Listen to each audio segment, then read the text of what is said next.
Well, it really is such a pleasure to be out and about on such a lovely morning, especially in a place like this.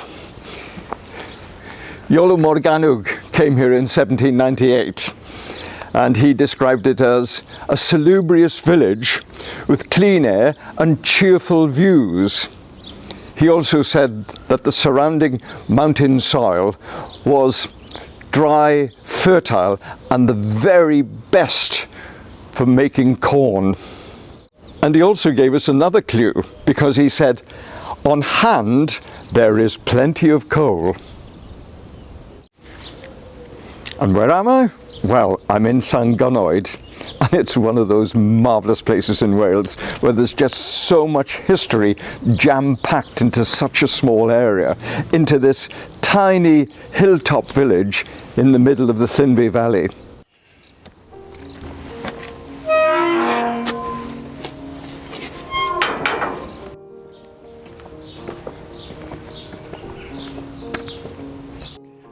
And it's this outstanding book on local history that's really provided the inspiration for our film today. Written by local historian Brynley Richards. You know, it's been my privilege throughout my working life to have met and worked with many local historians across Wales, but Brynley Richards was one of the most impressive. He was a Llynfi Valley man, absolutely through and through. He spent his working life as a solicitor in Maid, but he was much more. He served on the local council for many years, but he was also deeply involved with the Gorsedd of Bards. Indeed, he won the chair at Llanrwst in 1951, and in 1972 he was elected as the Archdruid of Wales, and he held that position for 3 years. So, drawing very heavily upon this book, we're exploring something of the history of the area. Now, the history is so complicated that we can only barely scratch the surface, but nevertheless it's such a wonderful place to get a much deeper understanding of how culture and society evolved in rural and in industrial Wales.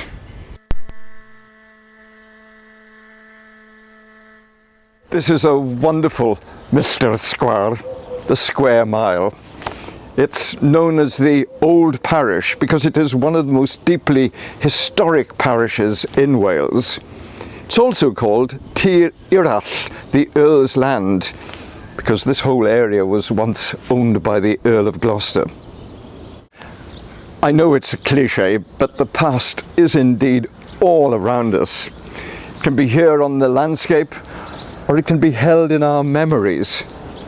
And this place has history from all periods. Indeed, way behind me over on the hill is the location of an Iron Age hill fort, which dates from about 400 BC.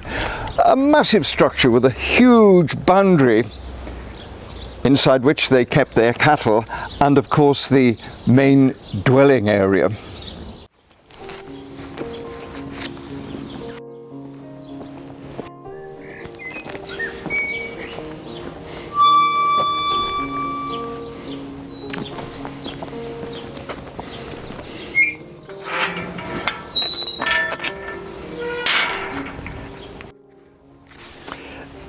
Indeed, the whole landscape around here carries evidence of long-standing agricultural activity.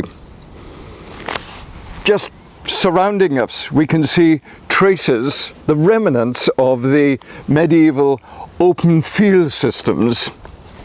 They were then later subsumed by enclosures in the 16th, 17th and into the 18th centuries, thus creating this rural landscape that we can see today.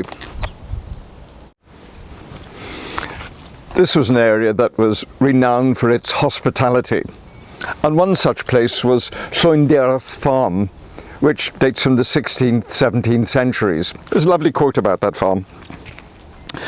Local historian and genealogist Rhys Myrig, came here and said that it was the dwelling house of Thomas ap Howell ap John Coch by him.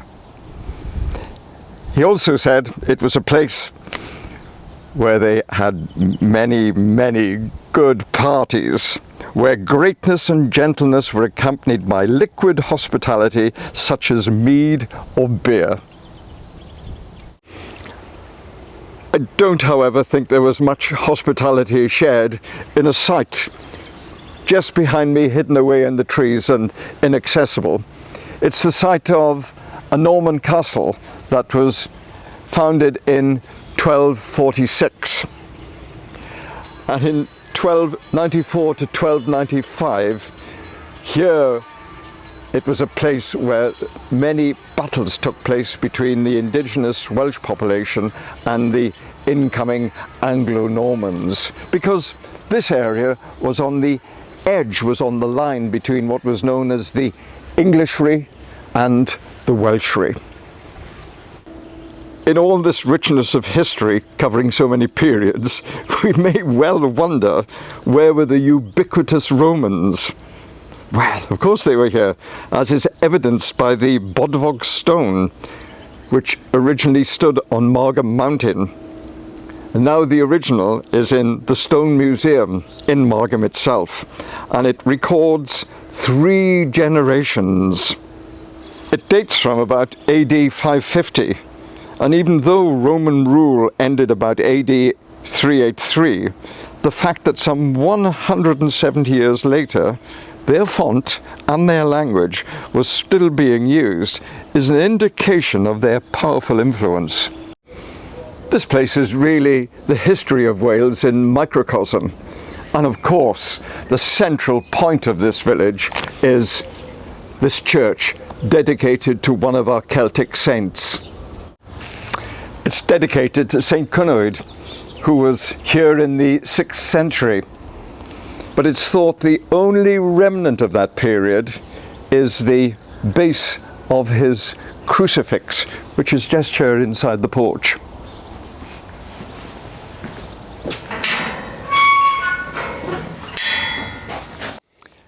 I just love graveyards, not from a morbid point of view, but because what they tell us so much about the local society.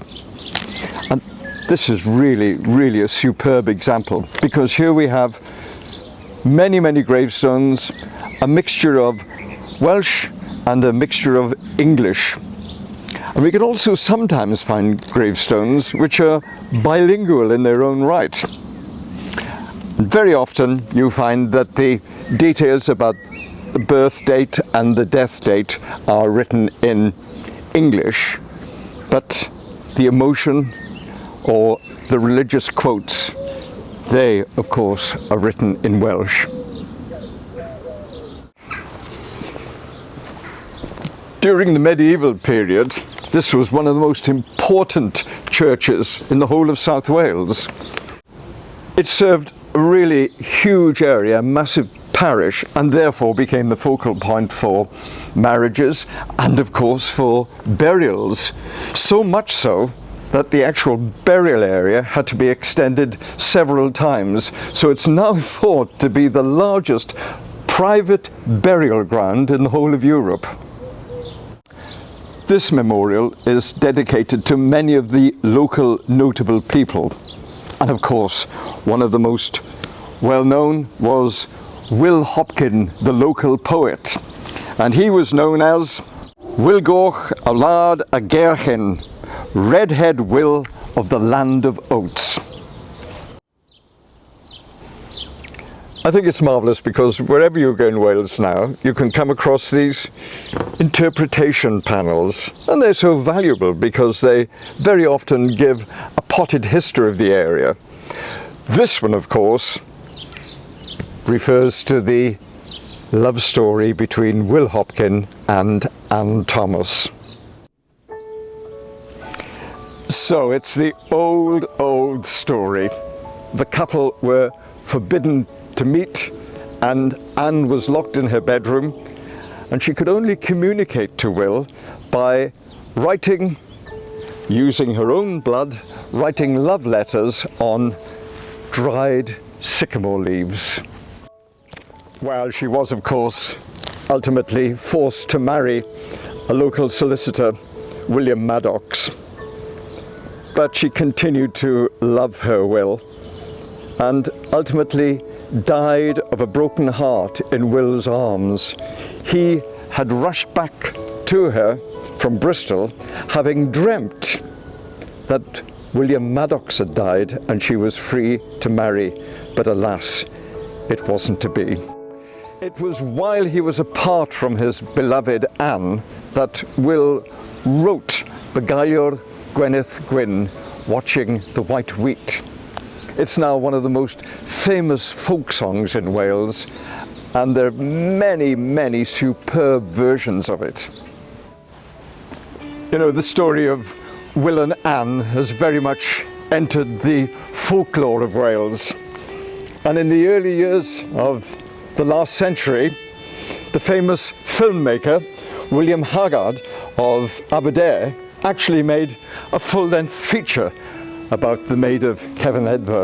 And in 1927, thousands of people gathered here in the village to celebrate the bicentenary of that now very, very famous love story. This old parish is absolutely chock-a-block with stories and legends. And one person who did so much to record them was another local historian, Cadwrawd.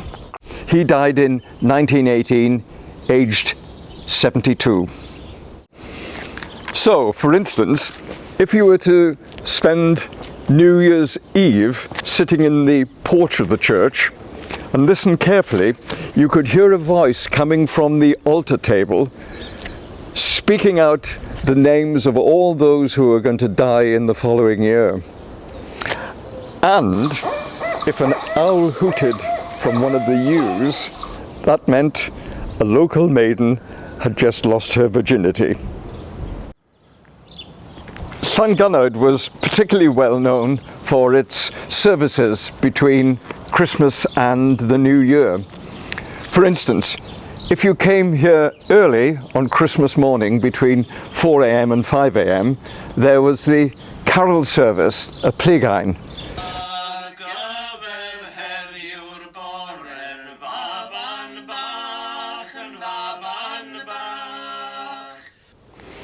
Until well into the last century, if you came here early morning on January the 1st, you may well have been greeted by groups of children seeking gifts. They would be celebrating the custom of Calennig, carrying in their hands an apple or an orange which was mounted on a tripod of hazel sticks and decorated with holly or mistletoe. And the singing of traditional songs would be rewarded with a few pennies. But it was New Year's Eve itself that saw the appearance of Llwyd, the grey mare, that mischievous manifestation who, accompanied by her helpers, would go around the different houses in the village, speaking rhymes, singing songs, until they gained admittance and were replenished with plentiful supplies of food and drink. This pub, the Old House, was the place to be when Mary came calling. And this is a deeply historic pub. It's thought to date from 1147, making it probably one of the oldest pubs in Wales. It was here also on the 29th of September that they celebrated Mabsant, which was a religious service that was then followed by games and sports and other celebrations, often taking place in the churchyard itself. But it was those latter activities that were often frowned upon by the local religious community.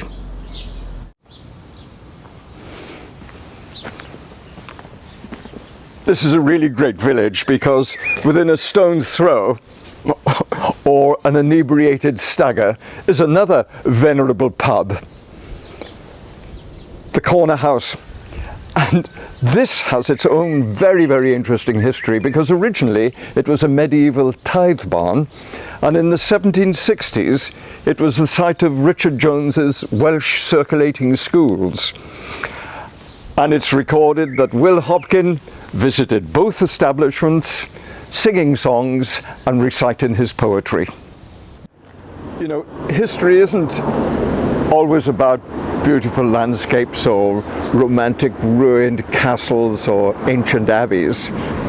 It's about our own personal experiences. And this place here, just alongside the main road running down through the Llynfi Valley towards Bridgend, just here was a massive club. It was called the Four Sevens, and it was a place that I came on many occasions because I played bass in a rock and roll band, and this was one of our regular venues. And I remember asking, when I was in the club, about the name Four Sevens, an unusual name for such an establishment. And I was told that it related to, in the 18th century, a local coffin maker who was making the coffin for a 28-year-old man, and he, the coffin maker, didn't know how to inscribe the figures 2 and the figures 8, but he knew that 4 sevens made 28, so evidently he inscribed the 4 sevens on the coffin lid. Now, whether or not it's true, I don't know, but it's a really lovely story and very much part and parcel of my personal history of this particular area. So this little patch of land, like so many other places in Wales, will repay a little exploration and examination, because I actually don't believe that history is a foreign country. I think it's much, much nearer and very much part of our everyday experience. So, wherever you are, just walk outside your front door, take a look up and down your street, walk into the field, look over the hedgerow, and there you will find, in reality, that history is really all around us.